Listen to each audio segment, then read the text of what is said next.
नमस्कार दोस्तों। आज के इस वीडियो में हम लोग एलएमएनयू 2022-25 में आने वाला एलएमएनयू 2024 में आने वाला एक बहुत ही इंपॉर्टेंट क्वेश्चन देखेंगे, जो कि मैथ ऑनर्स वाले स्टूडेंट्स के लिए होने वाला है।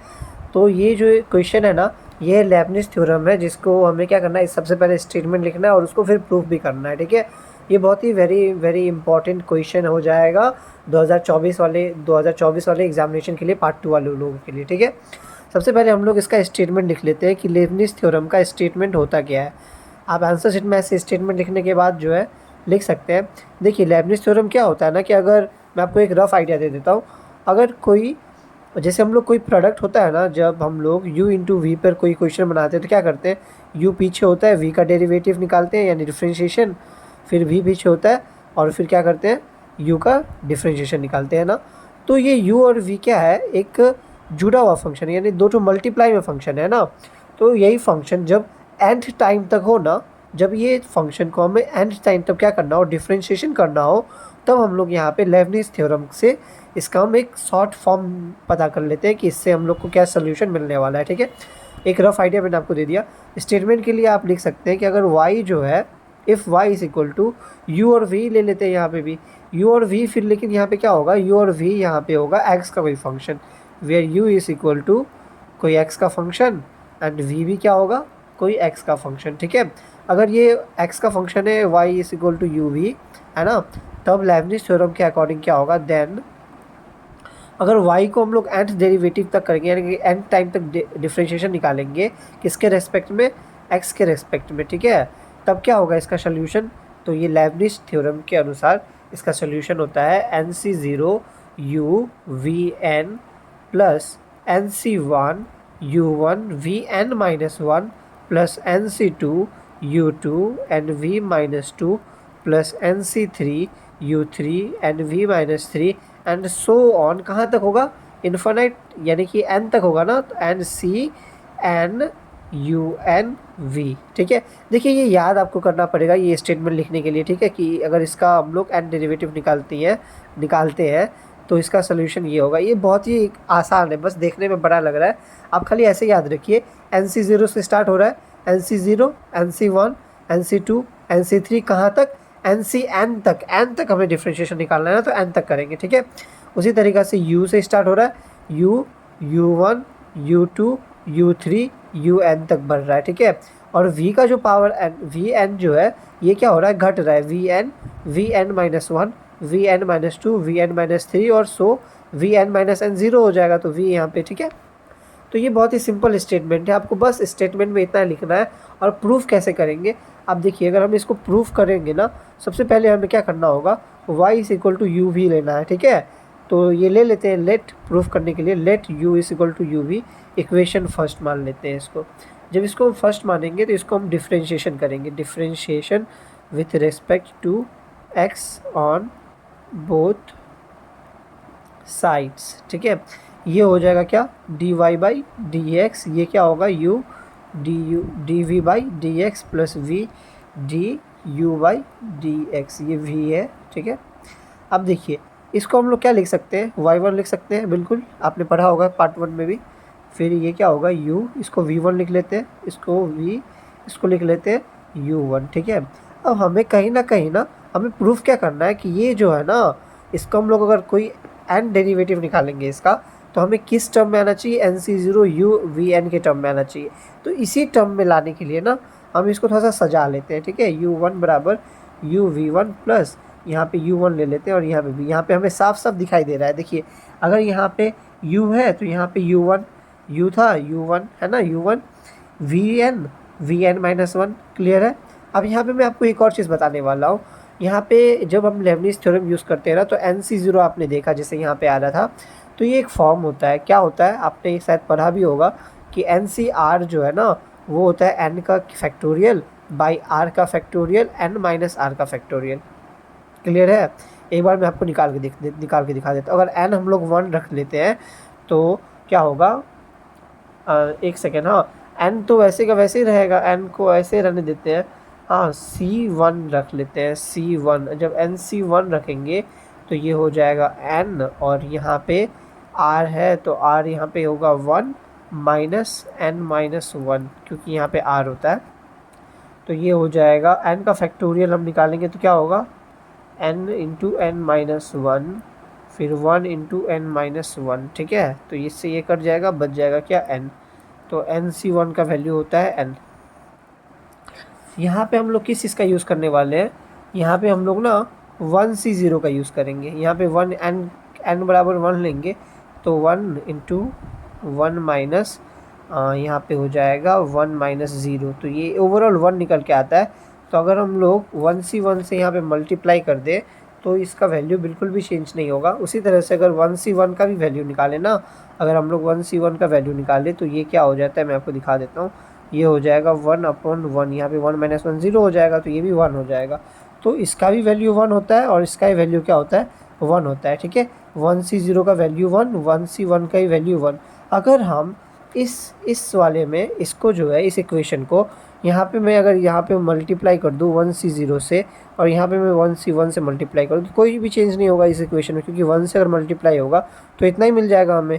यहाँ पे भी 1 से मल्टीप्लाई होगा तो इतना ही मिल जाएगा। यहाँ तक क्लियर है, बिल्कुल बिल्कुल क्लियर रहना चाहिए। ठीक है, तो यहाँ पे हम लोग इससे इसको मल्टीप्लाई कर देंगे। ठीक है, क्योंकि हमें इस फॉर्म में लाना है ना, तो इसलिए हम लोग को यहाँ पे ये मल्टीप्लाई करना पड़ रहा है।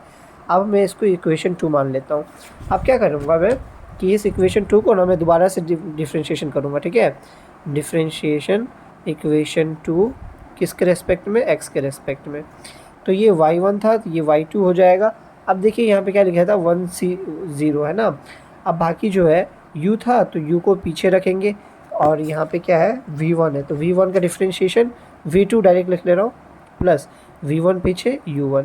उसी तरह से 1C1 पीछे, यहाँ पे था क्या u1, तो यहाँ पे u1 ही रहेगा, यहाँ पे हो जाएगा v1 plus v1 u2। Clear है। आप क्या करेंगे, इससे इन दोनों को मल्टीप्लाई करना पड़ेगा ब्रैकेट में, तो y2 बराबर 1C0 u v2 प्लस ये v है, हाँ v1 u1 plus 1C1 u1 v1 plus 1C1 v1 u2। Clear है। थोड़ा सा बड़ा बन रहा है लेकिन कोई दिक्कत नहीं, आपको समझ में आना चाहिए।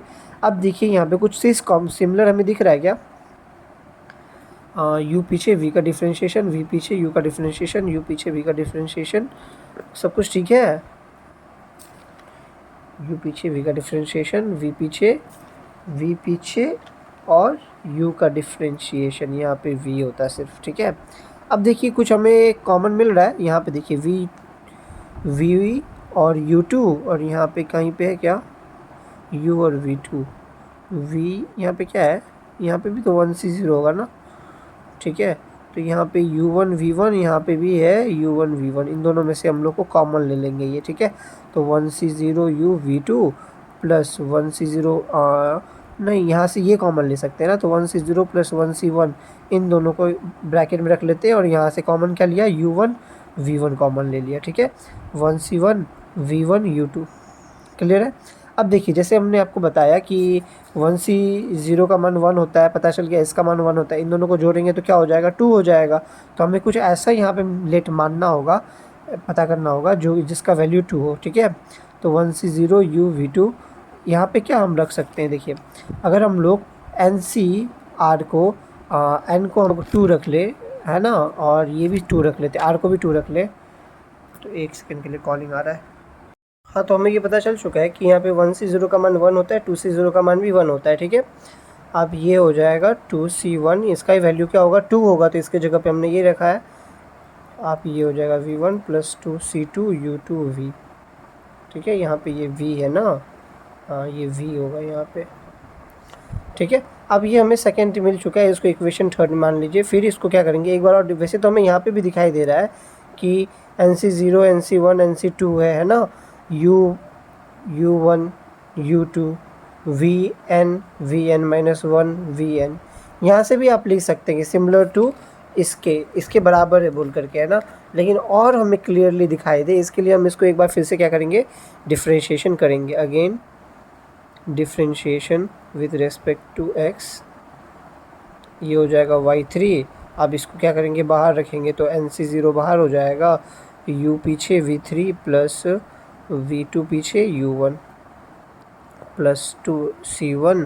अब देखिए u1 पीछे v2 प्लस v1 पीछे u2 प्लस c, देखिए हमें इसमें क्या करना होता है ना, लेबनिज का बनाने के लिए ना हमें ये है ना, इसको अपने अकॉर्डिंग चेंज करना होगा। जैसे हमें यहाँ पे क्या चाहिए था, NC चाहिए था, NC0 चाहिए था, तो n यहाँ पे 2 आ रहा है, तो हमें इसको किसी न किसी तरह से 2 में कन्वर्ट करना होगा। यहाँ पे 1 में था तो हमें इसको क्या किया 2 होगा, क्योंकि इसका भी मान 1 ही होता है, इसका ही मान 1 ही होता है ना। इसके जगह पे हम लोग ये लिख सकते हैं बिल्कुल, इसका वैल्यू अगर 1 है, इसका ही वैल्यू तो 1 ही है, तो इसके जगह पे हम ये लिख दिए।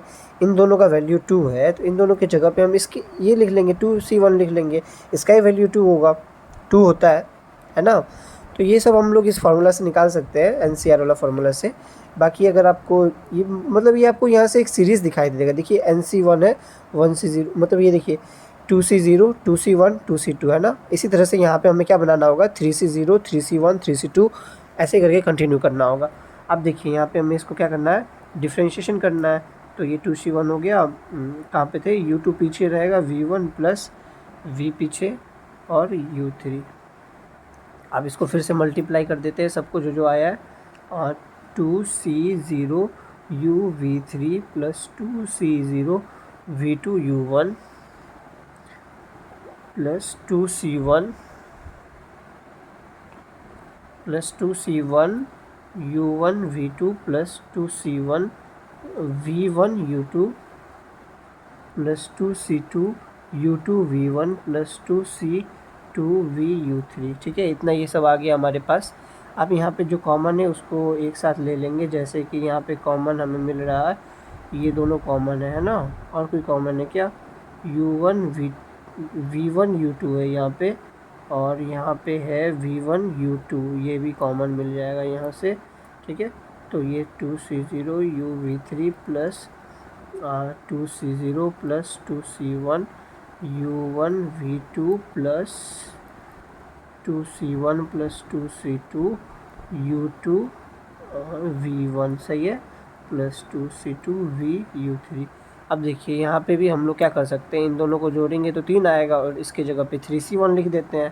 तो Y3 इज इक्वल टू, देखिए इसका वैल्यू 1, 3C0 का वैल्यू भी 1, यहाँ पे 3C0 लिखेंगे हम लोग। ठीक है, यहाँ पे 3C1 U1 V2 प्लस यहाँ पे हो जाएगा 3C2 U2 V1 प्लस, अब देखिए 2C2 का वैल्यू कितना होगा, 3C2 के बराबर होगा, 3C2 यहाँ पे लिखेंगे V U3। क्लियर है।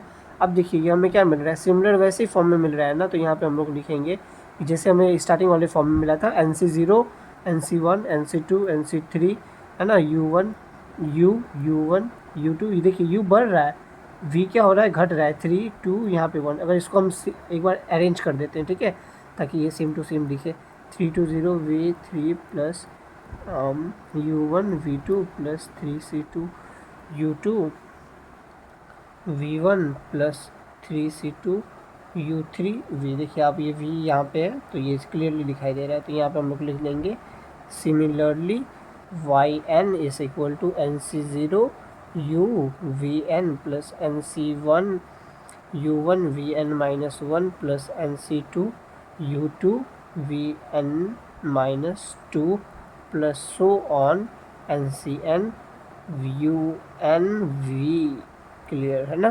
तो ये सिमिलर किसके आ गया, इसके आ गया, तो ये यहाँ पे हो गया प्रूफ कि लेबनिज थ्योरम यहाँ पे हमने प्रूफ कर दिया कि ये जब इसको हमने डिफ्रेंशिएशन करके ले गया, एंड टाइम तक जब इसको डिफ्रेंशिएशन करेंगे तो हमें रिजल्ट में यही आएगा। ठीक है, ऐसे ही टर्म में मिल जाएगा। बस यही था आज के वीडियो में। Thanks for watching.